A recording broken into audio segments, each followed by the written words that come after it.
Hook, imagine opening a rusted box and finding, not gold or scrolls, but a smashed lump of bronze gears, teeth crammed into teeth, some no bigger than a fingernail. Now imagine that, when rebuilt, this broken object can predict lunar eclipses, model the motions of the sun and moon, and even track the irregular orbit of the planet known today as the moon's little partner in the sky. How could something like that exist in the ancient world? Stick around, because this is the story of the Antikythera Mechanism, the world's first known analog computer. Introduction: in 1901, sponge divers off the Greek island of Antikythera pulled up a shipwreck from about 45 meters down.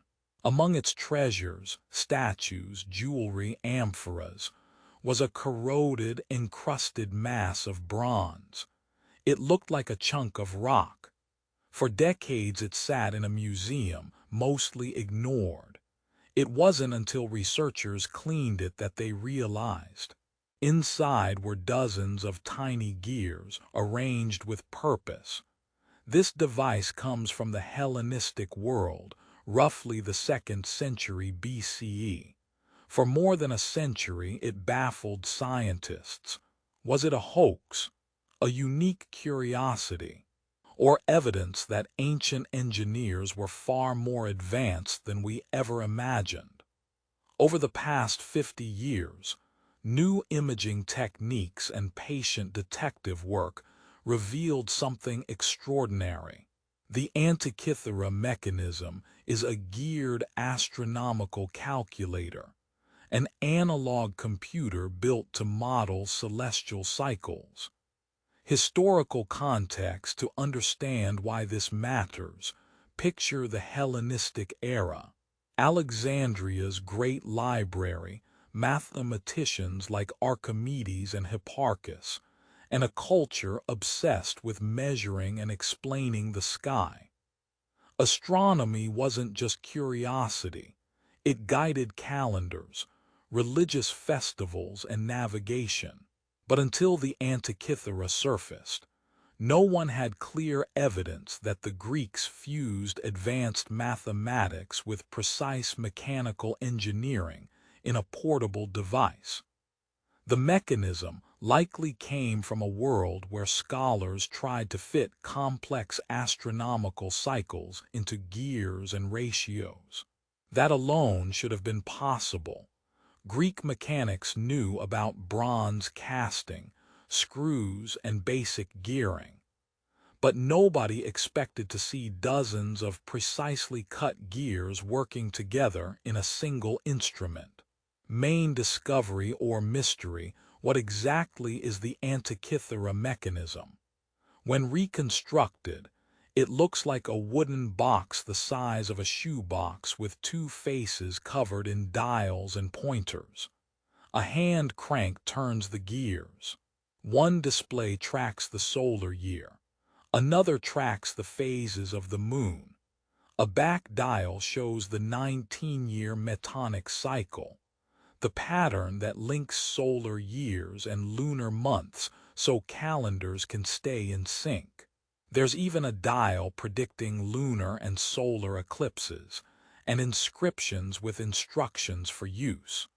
The real mystery, though, is not only what it did but how. The mechanism models the moon's irregular motion. Its speed changes because the moon's orbit is elliptical. To reproduce that, the Greeks used a sophisticated gear arrangement called a pin and slot or epicyclic mechanism. Mechanics that, in the modern age, we thought didn't appear until much later. Evidence and theories: what proves these claims?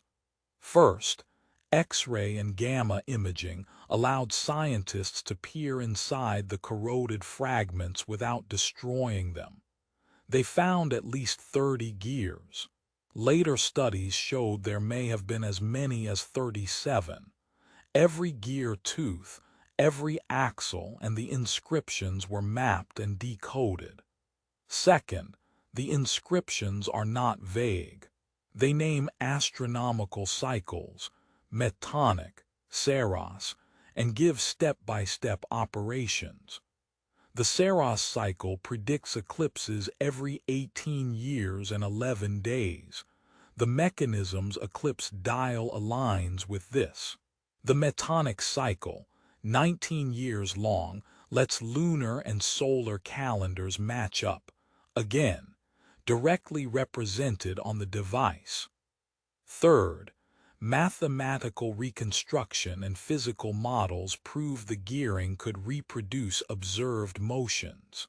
Modern engineers and historians built working replicas that track lunar phases and predict eclipses with surprising accuracy for the era. But many questions remain. Who made it?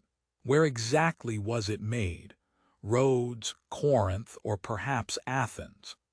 Several clues point to Rhodes, because inscriptions reference star positions associated with Rhodian calendars, and Rhodes was known for advanced astronomy. Some scholars link it to the circle of Hipparchus, who developed trigonometry and detailed lunar models, or to mechanical workshops that built complex devices for teaching and display. Another big debate: was the Antikythera a unique masterpiece or part of a lost tradition of mechanical skill? The device's sophistication suggests a lineage, others before or after it must have existed, but the archaeological record has yet to reveal comparable machines. It's possible that this technology was specialized, handcrafted, and rare, surviving in a few luxury instruments for wealthy patrons or temples. Biggest revelation, the most startling revelation, isn't the gears themselves. It's what they tell us about ancient thinking. The Antikythera Mechanism shows that people 2,000 years ago combined high-level mathematical theory with precise craftsmanship. They were not merely making philosophical models on papyrus. They were building working machines that embodied their theories. This flips a common assumption. Ancient societies were technically primitive until a sudden leap in the medieval or Renaissance period. Instead, the Antikythera suggests that technical skill can arise, flourish, and then be lost, only to be rediscovered later. It also forces historians to rethink the spread of technical knowledge across the Mediterranean. Another revelation: the device is a bridge between science and daily life. Its cycles were practical, used to forecast eclipses that mattered for religion and fate, and to manage calendars critical for agriculture and civic life. It was both a scientific instrument and a tool for everyday concerns. Conclusion: the Antikythera mechanism remains part machine, part mystery. We've recovered its face and voice, but not its full story. Each new imaging scan, each tiny fragment decoded, adds a line to the narrative of a highly skilled ancient craft, one that connected mathematics, astronomy, and metalwork in a way few expected. In the end, the mechanism is more than an artifact. It's a challenge to how we think about the past. It invites us to ask, what other sophisticated ideas and technologies have slipped through history's cracks? And how many more surprises lie waiting on the ocean floor, or in the dusty corners of museums, quiet as a lump of bronze until patient eyes and modern tools set them turning again. If you liked this dive into ancient technology, subscribe for more stories where history surprises us.